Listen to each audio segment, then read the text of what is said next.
My first year at University of Delaware, we went to homecoming that year, and it was pouring rain all day long. And we had made this makeshift tent thing, and we're all cooking under it. But there's Lauren. Unlike the other girls standing under the thing, she had turned a trash bag into a poncho and was dancing around in the rain and having a good time. And I was sitting there, I was like, this girl is crazy. I was like, I love her. So that was one of the first times I remember just knowing it was awesome. From there, we became good friends. Very good friends. For a while. And then we dated. And then we dated a bunch more times. And we broke up a couple times. Broke up a couple times in between. We were on and off again about 5 times. Maybe 6. About 7 years. Yeah, it's been 7 years, start to finish. 7 years. And now we're getting married. Our friends recently got married. We were at the rehearsal dinner. And we decided that we wanted to go out after the dinner, and no one else wanted to go out except for us, and we hadn't talked in about a year. About a year. He was bringing a date to the wedding. Yeah. So we went out, and we had a blast, and she talked me out of not bringing a date anymore. We're still not sure if the date actually showed up at the wedding, but we got back together at Randy and Jeff's wedding. Doug is very handsome and a goofball. I'm kind of a nerd. I could say the same about you. I would say compassionate and loving. Motivated. Dedicated. You're very unorganized. Organized. You have a good sense of humor. And you're a really good friend. You're a very good friend. Best friend. Best friend. That's a good one. Yeah. I think our most romantic nights are, we call them our Doug and Duddy nights. That's my last name. So everybody's always called me Duddy. So it's Doug and Duddy.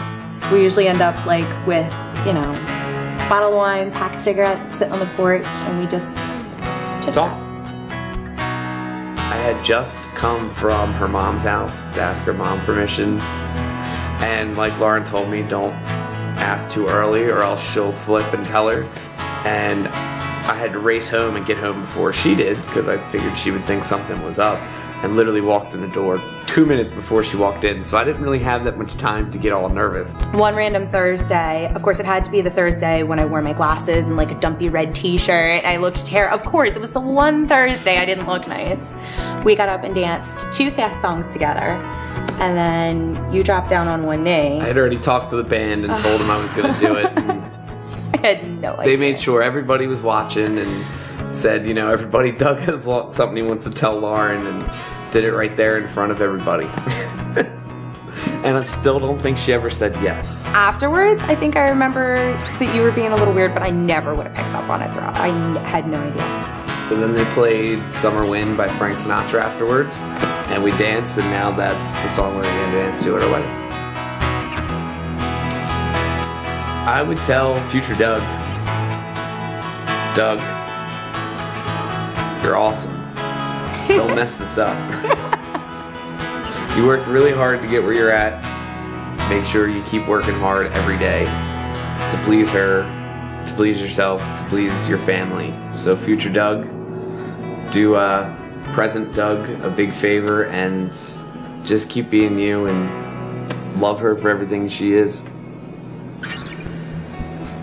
I would tell future me, future kids, don't forget about how important it is to sit down and talk things out.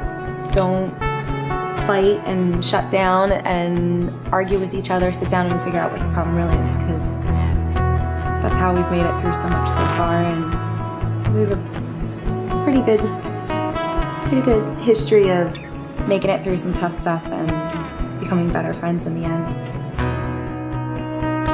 I really have become proud of the person you are. I look at how hard you work around the house and at your job and how much effort you put into planning out the rest of our lives together. I watch you grow every day, and every day I just fall a little bit more in love with you when I see just how much you care about me and us. I can't wait to marry my best friend and spend the rest of our lives together. And we're perfect. Yay. You have given me inspiration and motivation to become the man that I want to be, that I didn't always know. I think the thing I can't wait for the most is growing old with you and someday sitting out on a porch on some rocking chairs, hopefully with a bottle of wine still, and just being able to come up to you and ask you, you know, how was your day? That's my favorite part of every day, is hearing about what you did all day, and I can't wait to do that for many, many, many days to come. So I absolutely can't wait for it. That is what I'm looking forward to the most, and I can't wait to marry you. I love you, and I want to spend the rest of my life with you, and January 6th cannot come soon enough.